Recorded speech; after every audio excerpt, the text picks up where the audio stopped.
If you have an online business and it's not yielding the results that you want, or if you want to start an online business but you just don't know what niche to get into, stick around because I'm going to go into it.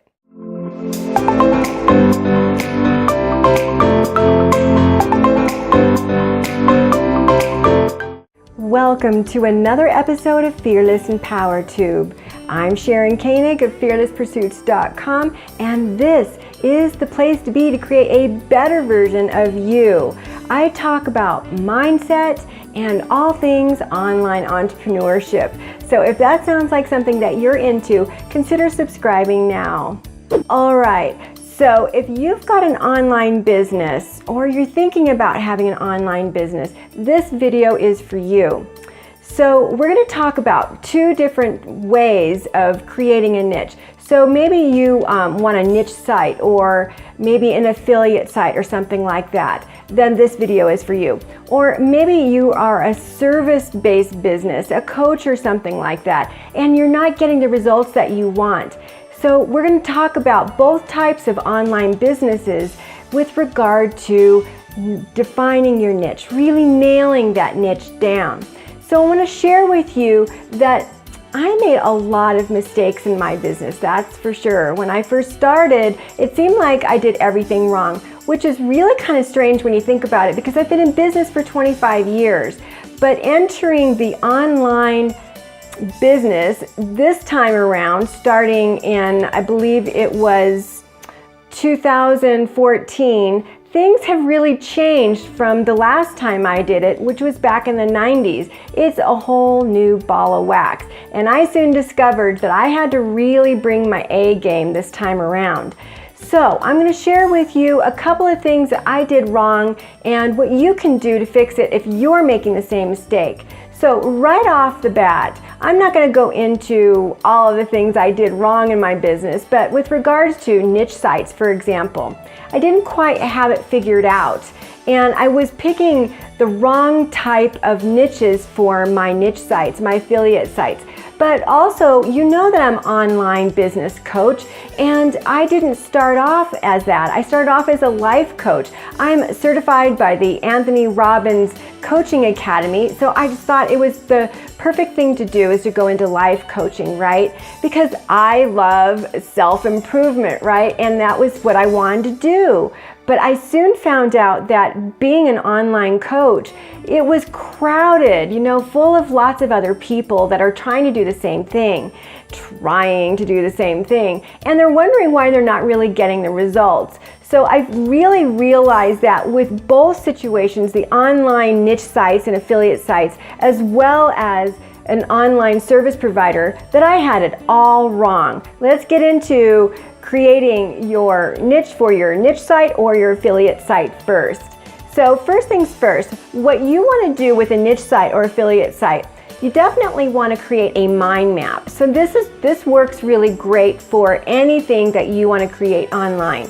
So you start with your passions and you start with maybe some pains, some things that you're scared about, and you can really break that down in there when you start to really drill inside of it. But what you want to do is that now you want to go to Google Keyword Planner. This is where you're going to actually find out how competitive or how needed this niche is. So first things first, you want to type in a seed keyword of what it is. Maybe it is something having to do with a ferret, for example. So you can type in ferrets. And you can see that it's going to return all sorts of results for you. But what you're really looking for here is 1,000 global searches per month. Anything underneath that is really not that great. But we don't stop there. What we really want to do is we want to take a look at the competition. So this is where you're going to find your keyword in the Google Keyword Planner, right? And then you go to Google and you just plug that into the search bar. And what you're doing is you're looking for the competition. You want to see how competitive that niche is. So like I was talking about life coaching, for example, that's not really a great niche to be in with regard to competition, because everyone and their brother is a life coach. So, we start thinking about ferrets, right? Or birds or dogs. It's too broad. You've got a niche in there. If you were going to create a niche site or an affiliate site around dog training, for example, that's a little bit more niche down, right? And you can still see that if you're looking in that niche, that it's still too broad. So imagine if you decided, heck, I don't care about the niching down. I'm going to go with it because I have a passion for training dogs. Well, here's what's going to happen. You're essentially possibly not going to have your website seen because you can't beat the competition. Am I saying you can't? You definitely can. There's a lot of work that goes behind the scenes with regard to getting backlinks and getting seen. You can definitely get in the media, having a media strategy, and getting interviewed on podcasts. So you definitely can make a name for yourself regardless of whether it's not a good niche or not, right? So this is something that you want to consider if you're super passionate about it. But if you don't really want to work that hard at it, you want to make sure that it is a good niche. So you've got to keep drilling down in there and start thinking about other ways that you can niche into the dog training market, for example. But looking at the competition, if you've got some huge website, maybe the top 10, then it's something that you want to reconsider doing, because the bottom line is a lot of people don't go beyond the 11th search. So anything that is not in the top 10, it really narrows your results down. And then in the top 20, same thing. Anything, if you're ranking, say, for number 24, it's likely that your website is not going to be seen very much. So what do? Just like what I said, you want to put together a 12-month marketing plan, a marketing strategy where you're going to go out there and get in magazines, get in guest posts, and get on podcasts. It's a really great plan for you if you really just feel like you want to be in that niche. So now let's talk about the service-based entrepreneur. A lot of things really apply here to the service-based online entrepreneur, right? So this service-based entrepreneur, maybe they are a coach or maybe a website designer or something. Maybe they're a programmer, right? And they want to get all of their business online. I mean, who doesn't want to work from home and have all of this freedom, right? It is a freedom lifestyle that we want, and that's why we're talking about this subject, because we're all looking for that same thing, that freedom to be able to work location free, for example. So here you are, maybe you're a social media manager, maybe you're a life coach, maybe you're a Reiki coach. So we start thinking about these niches, right? And one of the things that I did as a life coach, I just said, no, you know what? I love personal development, especially anything having to do with the mind, right? Which is why I talk a lot about the mindset in these videos on my channel. So I thought, well, I'll just be a life coach and I will just give out all of this information. And I was blogging like a crazy woman about everything personal development. And it really didn't get me very far. There were some techniques that I tried with regards to what I mentioned before, which was getting in guest posts.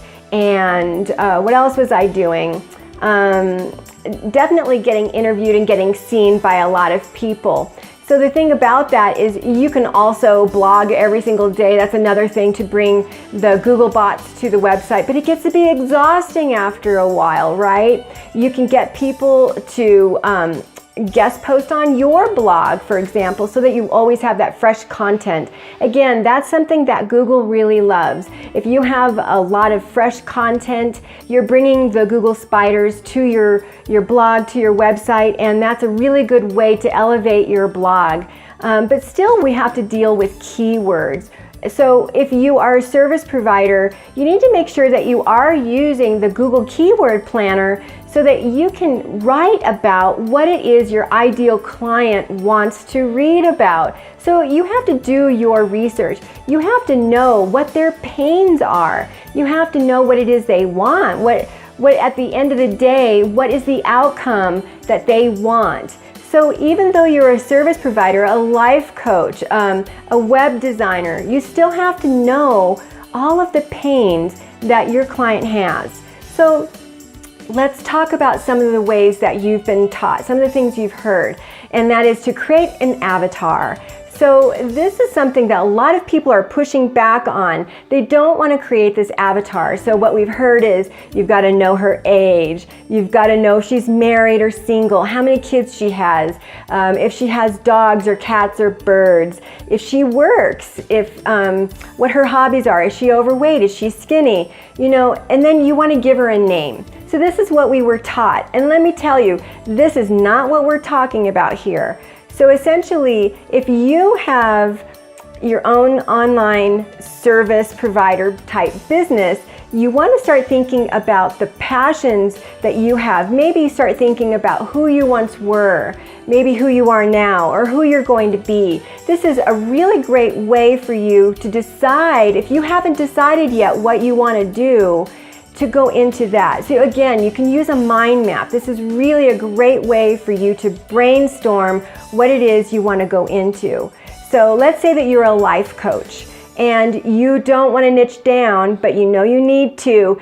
Get out a piece of paper and really do this work. So you can draw a circle in the middle and you can decide, put life coach in there and then draw a line from there, and now put the pains that you've experienced. So just draw a pain up at the top, and then you're going to have some lines coming down from there, because you're going to drill into the pains that you have felt, that maybe your ideal clients, someone you really want to work with, is feeling. So you want to write down those words that they're feeling, right? Maybe they're feeling like they have a lot of fear around starting a new career. Maybe they have a lot of fear around finding a new soulmate, or maybe they've got some self-esteem issues with regards to their body image. You see, you can actually niche down once you discover what's inside of there. So as a life coach, there's lots of niches inside of there. You could be a body image coach. You could easily be a social media coach, right? Because someone wants to make money online. So start thinking about those things. So that's the pain part. Now draw another line over to pleasure. Now drill inside of pleasure and start thinking about your ideal client, what they really want. So we've got their pain, what they're trying to get away from, what they're crying about every night. And now you're going to drill into their pleasure. What do they really want? You know, we were talking about the person that has self-esteem problems with her image. Maybe she wants to have a bikini body. Maybe she wants to compete on stage. Maybe she just wants to feel free in her body to wear bathing suits. So if people are on different levels in their life, maybe someone wants a soulmate. Maybe someone is just coming out of a divorce and they're fearful of dating. So you could be a transition coach, but start thinking about what pleasures you want to move them into. Now you want to take those words and go back to the keyword planner, and this is where you could actually create a whole new niche around your business if you haven't started one yet, based off of maybe who you once were, who you are today, who you want to be. And maybe it's not you, maybe it's someone that you have a heart for, someone you feel very passionate to help. So this is a way that you can discover who it is you want to work with, how you can bring people to you. This is called attraction marketing. We want to put information out every single day that attracts people to us. So this is a brief video, an outline on how you can create attraction marketing and to create your niche, really defining that niche if you wanted to have an online business or if you were a solo entrepreneur service provider. So I hope you really enjoyed this video. And if you're interested in watching more videos just like this, consider subscribing. I create videos every Tuesday and Friday all about the mindset and online entrepreneurship. And also, I want to invite you over to my private Facebook group for boss babes. It's called Dynamic Divas. I'll have a link in the description below and you can head on over and join because it's free. Thanks so much for watching. This is Sharon Koenig. I'm out.